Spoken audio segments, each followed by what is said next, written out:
Hi everyone, and welcome back or welcome to the channel. We're continuing on our series, taking a look at different Subarus within the lineup, going over features, packages, and trims to help you find the right Subaru for you. So far, we've taken a look at the Outback Premium, and as you guys already know, if you are a longtime subscriber, I own a Subaru WRX. We've gone very in-depth on that particular model. But today we have the Subaru Crosstrek Premium, which is the bread and butter within the lineup. It's one of the best-selling models for Subaru in the US, but also one of the best-selling subcompact crossovers as well. And for a good reason. You get super symmetrical all-wheel drive coming standard and 8.7 inches of ground clearance, which is class leading. So if you're looking for a versatile and overall practical subcompact crossover, the Crosstrek is somewhat in a league of its own. But more importantly, for a vehicle at around $30,000, one thing I have learned with Subaru is that they really pack in a lot of features, and the Crosstrek is no exception. Now, for the Premium, you do get an optional package, which thankfully is equipped on our model today, that we'll be able to dive into and see what the Crosstrek is providing at around 30 grand and why it might be a great choice for you. Now, before we get started, I want to give a huge shout and thank you to my good friends here at Subaru of Wakefield in Wakefield, Massachusetts, for letting me come down here to check out the Subaru Crosstrek Premium. Their link will be in the description below, so you can check out their extensive Subaru inventory. So let's begin with pricing. Today we have the Premium, which comes in at just under $26,500. That is before taxes and fees. But also when you are comparing this to the base, to spend just about $1,200 more compared to that base, you're receiving a lot of features here that really starts off with the exterior. So up front, you are going to have LED steering responsive headlights that is standard across all trims for 2024.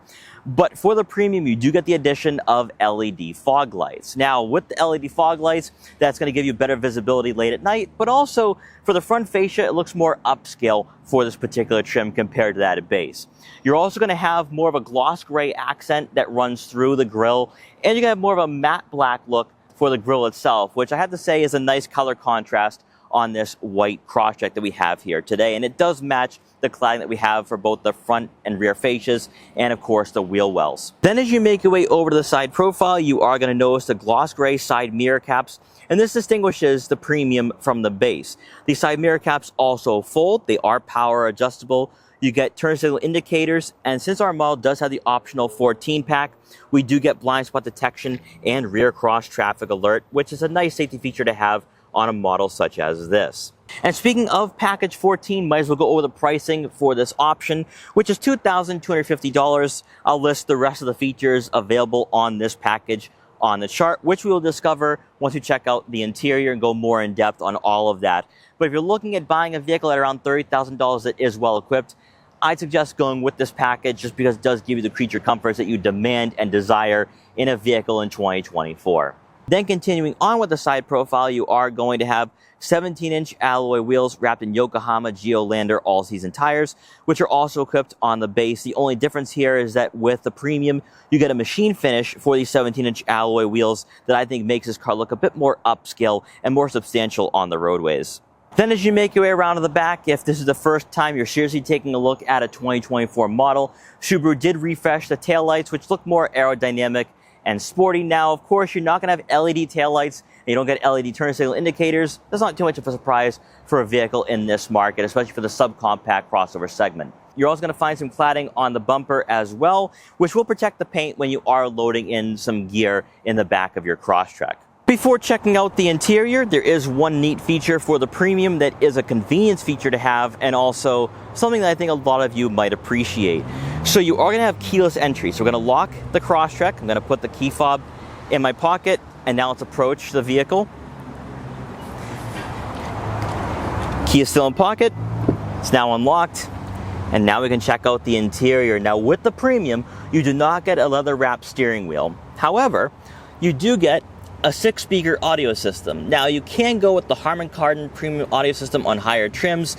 The 6-speaker audio system really isn't that bad, and it is a nice upgrade over the 4-speaker system found in the base. So stepping inside the Crosstrek Premium, you are greeted by premium cloth seats. Now there is a bit of a difference in regards to the upholstery when you are cross-shopping it with the base. The base doesn't give you as much bolstering or comfort, and with the Premium, it just gives you those creature comforts that you're looking for, especially at this price point. Now, since we do have the optional 14 package, the driver's side is going to be power adjustable, and we get 2-level heated seats. Now, if you are looking at a Forester, the Forester gives you 3-level heated seats, and that button or icon will be found on the touchscreen, whereas in the Crosstrek and the Impreza, it's still found on the center console like you did see in prior model years. Now, for the Crosstrek Premium, though, it is more tech-focused than what you are going to find in the base, but also comparing it to other rivals in this market. Typically for a lower tier trim, you don't get the best infotainment system from the brand, but Subaru is the exception because we see the 11.6-inch screen in all models except for the base, and I think it gives you a lot of value right off the bat. Now, while some people will say it is going to take some time to get used to, you still get physical dials and buttons. So on both sides of this screen, you are going to have physical dials for the volume and tuning. You're going to get physical buttons for the front and rear defrosters, also your heated side mirrors, and you will get dual zone climate control as well. Another feature that becomes standard on the premium trim and above, if you are cross-shopping this with a base, is that you do get wireless Apple CarPlay and Android Auto compatibility. You can also go with a wireless phone charging pad as well, which is an optional accessory to go along with, and I would definitely recommend this if you are somebody who does travel at night very frequently, an auto-dimming rear view mirror. The fact that that is offered on a low trim is pretty impressive from Subaru, and I definitely think that would be a must-have. In regards to the infotainment system itself, unlike with the dual 7-inch displays in the base, everything can be found right here within arm's reach.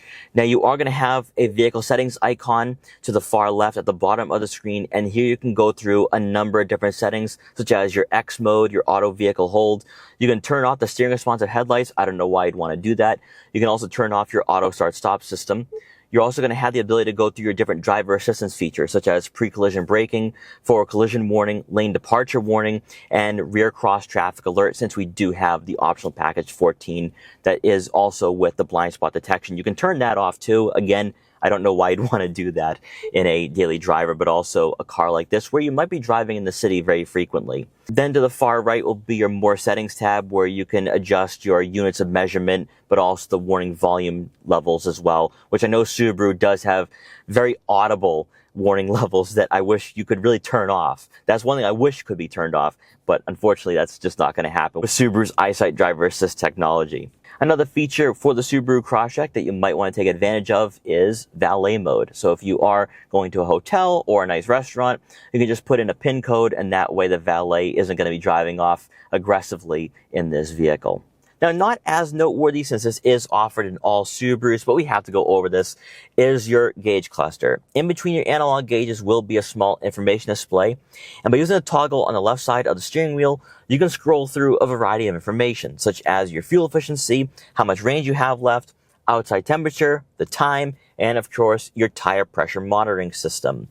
But more importantly, and actually this is standard even for the base, that we don't typically find in a lot of rivals in this market, is the fact that you do get adaptive cruise control and lane centering, which all those buttons can be found on the right side. If you want me to go more in depth on that, I will make a separate video that's a bit more trimmed down, so that way if you are interested in using the adaptive cruise control, we can go over all of those settings and help you get acclimated with this system.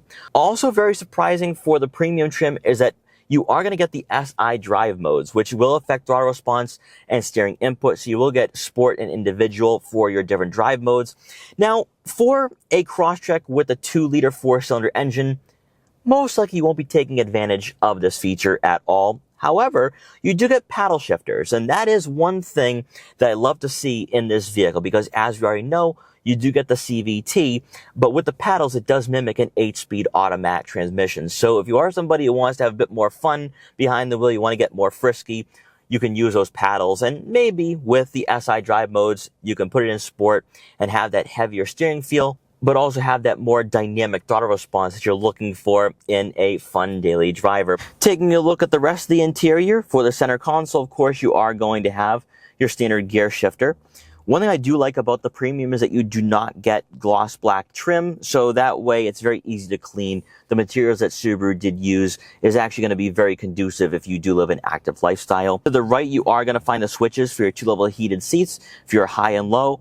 You're also going to have your electronic parking brake, 2 cup holders, a 12-volt outlet. Then for the center storage compartment, you are going to have plenty of room for smaller items. And again, for a vehicle like this in this particular market, you don't see this much interior space. So I think it will fit a couple smartphones, other smaller gadgets, maybe even a smaller water bottle or 2. And then to wrap up the interior, and this is optional through the optional 14 package, you do get a power moonroof, which will let in a lot of natural light to the interior, but also, if I want you guys to see me better, we have that natural light coming in. And I think this is a really cool feature to have for a vehicle at around $30,000. Then quickly taking a look at the second row to see what passengers receive, you are going to get a USB-C and USB input, and also a center armrest with 2 cup holders. If you're somebody who is seriously cross-shopping the base with the Premium, this right here is standard, which you do not get in that base. So if you want that phone connectivity for passengers in the back, say you do have a smaller family, you want to plug in the iPads or the iPhones, you can do that back here. Also, of course, just in regards to comfort and quality, to have the armrest with the 2 cup holders, that is great to have, especially if you are going to be going on longer road trips with the family or some friends, because, of course, with that ground clearance and Subaru symmetrical all-wheel drive, you might be going camping or snowboarding and skiing during the winter, and they want to have their cups of coffee or maybe some water bottles. They can have them back here and they won't be spilling around on your cloth seats. Then as you make your way around to the back, you do not receive a power liftgate for the Crosstrek regardless of trim. In fact, this is the only crossover in the lineup that does not offer that as an optional feature. But inside, behind the second row seats, you're looking at right around 20 cubic feet of room. And then when those seats are folded, you're looking at right around 56 to 58, which should be more than enough for daily tasks. The seats do fold in a 60-40 split, so if you do have a couple family members sitting in the back and you have a longer item, you can just throw that back there, no problem. Now, with the Premium, you do not get a rear cargo cover as a standard feature. You will have to buy that as an accessory, and it's a very easy install. Then beneath the floor mat, you are going to find a spare tire, so if you encounter a flat on your road trips or travels, you can fix that and be back on the road. And then to wrap up the rear cargo area, on the left side, you are going to notice a light, but it doesn't illuminate when you open up your tailgate. But there is a small switch in the light. You can just turn that on, and now you have better visibility late at night when you are taking your items out of the back of your Crosstrek, and it just gives you a nice convenience feature to have, but also it doesn't waste energy. And then once you're done, just grab onto the handle and close the hatch. So I hope you enjoyed this quick walkthrough for the Subaru Crosstrek Premium. If you did, please like, comment, share, and subscribe for more. Also, let me know in the comment section below if you want to see me do anything more in-depth, such as the adaptive cruise control, maybe even some more in-depth looks at the Starlink user interface, and possibly X mode, but that might be pushing it just a bit since we don't have any off-road trails in this part of Massachusetts. But guys, once again, thanks so much for watching, take care, and I'll see you guys next time.